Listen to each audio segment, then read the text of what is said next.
दोस्तों बहुत बड़ा बवाल हो गया है। ईरान और इजराइल के बीच एक नई जंग की शुरुआत हो चुकी है। इजराइल ने इस बार खुलकर ईरान से पंगा ले लिया है और ईरान ने भी बदले में आधी रात को एक हमला किया है।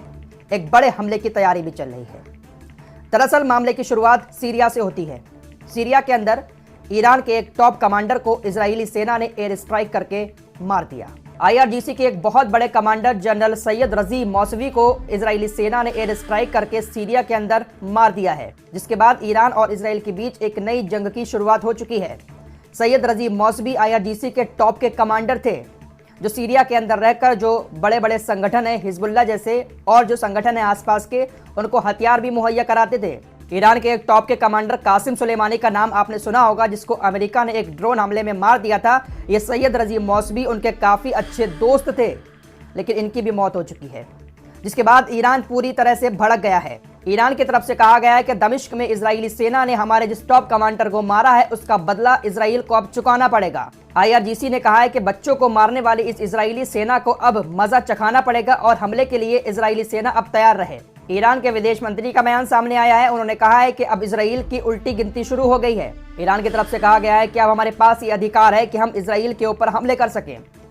इजराइल ने हमारे टॉप कमांडर की हत्या की है, उसका बदला लेने का अधिकार हमारे पास है और हम सही समय और सही स्थान देखकर हमला करेंगे। वहीं IRGC की कमांडर की हत्या के बाद ईरान के तेहरान के अंदर रात को ही हजारों लोग इकट्ठे हो गए और सरकार के ऊपर दबाव डाल रहे हैं कि वो खुलकर इजराइल के खिलाफ जंग शुरू करें। IRGC के कमांडर की हत्या का इजराइल से तुरंत बदला लें। हजारों लोग सड़कों पर निकल आए और प्रदर्शन करने लगे, सरकार से कहने लगे कि भाई हमला करो, इजराइल से बदला लो। तो ये एक नई जंग शुरू हो चुकी है इजराइल और ईरान के बीच। वहीं दोस्तों एक बड़ा साइबर अटैक रात को ही इजराइल के ऊपर हुआ है, जिसकी वजह से पूरे इजराइल की बत्ती गुल हो गई है। और बत्ती ऐसी गुल हुई है कि इजराइल का प्रधानमंत्री अपने प्रशासन के साथ बंकरों में जाकर छिप गया है। उसको डर सताने लगा कि यह जो साइबर अटैक इजराइल के ऊपर हुआ है, इस रात के अंधेरे में हमारे ऊपर ईरान हमले ना कर दे। इस डर की वजह से नेतन्याहू अपने प्रशासन के साथ, अपनी फैमिली के साथ बंकरों में जाकर छिप गया। इस बात की जानकारी खुद इजरायली मीडिया की तरफ से दी गई है। इजराइल के ऊपर यह जो साइबर अटैक हुआ है, इसकी जिम्मेदारी एवेंजर्स नाम के एक समूह ने ली है और यह दावा किया जा रहा है कि यह समूह ईरान की तरफ से काम करता है।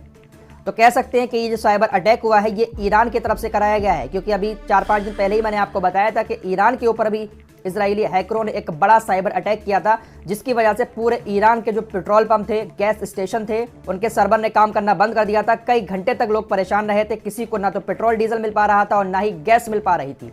उसके दूसरे दिन ही इजराइल के हैकरों ने ईरान की जितनी भी सरकारी बिल्डिंगें हैं वहां पर जो CCTV कैमरे लगे हुए थे, उन कैमरों को भी हैक कर लिया था। तो उस साइबर अटैक का बदला ईरान ने इजराइल के ऊपर साइबर अटैक करवा के ले लिया है।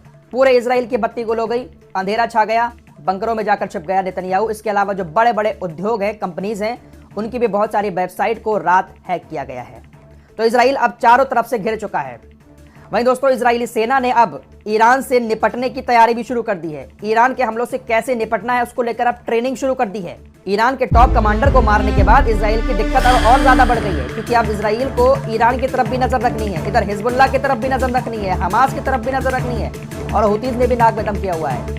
मेरे दोस्तों सब्र रखो, ये जो इजराइल के यहूदी सैनिक हैं ये एक दिन हथियार डालकर खुद भाग जाएंगे इजराइल छोड़कर। ईरान की तरफ से जो धमकियां आई हैं उसको देखने के बाद इजरायली सेना पूरी तरह से चौकन्नी हो गई है और पूरा ध्यान अब इजरायली सेना ने ईरान की तरफ लगा दिया है। हिजबुल्लाह का बयान आया है। हिजबुल्लाह ने कहा है कि इजराइल ने अब अपनी सारी हदों को पार कर दिया है। जो रेड लाइन है इजराइल अब उसको क्रॉस कर चुका है और इसका खामियाजा बहुत जल्द इजराइल को बड़े लेवल पर भुगतना पड़ेगा। वहीं ईरान के इंटेलिजेंस सूत्रों का कहना है कि ईरान इस मामले पर बहुत धैर्य से काम ले रहा है, बहुत सुकून के साथ सोच समझकर इजराइल को टारगेट करना चाहता है। ऐसा नहीं है कि एकदम से जज्बात में आकर ईरान इजराइल के ऊपर हमला कर दे। ईरान जो है वो गहराई में जाकर इजराइल को चोट पहुंचाना चाहता है। इजराइल ने ईरान के जो टॉप कमांडर को मारा है, इसका बदला ईरान हो सकता है कि कुछ दिन के बाद ले।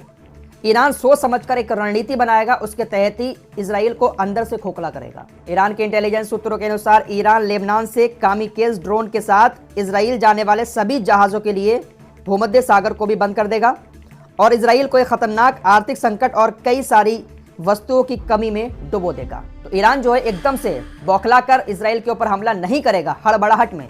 ईरान बहुत सोच समझ के रणनीति बना रहा है और रणनीति के तहत ही वो इजराइल को ऐसा घेरेगा कि इजराइल अंदर अंदर पूरा खोखला हो जाएगा। और लाल सागर के अंदर हुतीज जो कुछ कर रहे हैं इजराइल के जहाजों के साथ, इससे भी बहुत बड़ा नुकसान इजराइल को उठाना पड़ रहा है, तो ये भी अंदर अंदर इसराइल खोखला हो रहा है, बुनियाद हिलाने की कोशिश कर रहा है ईरान।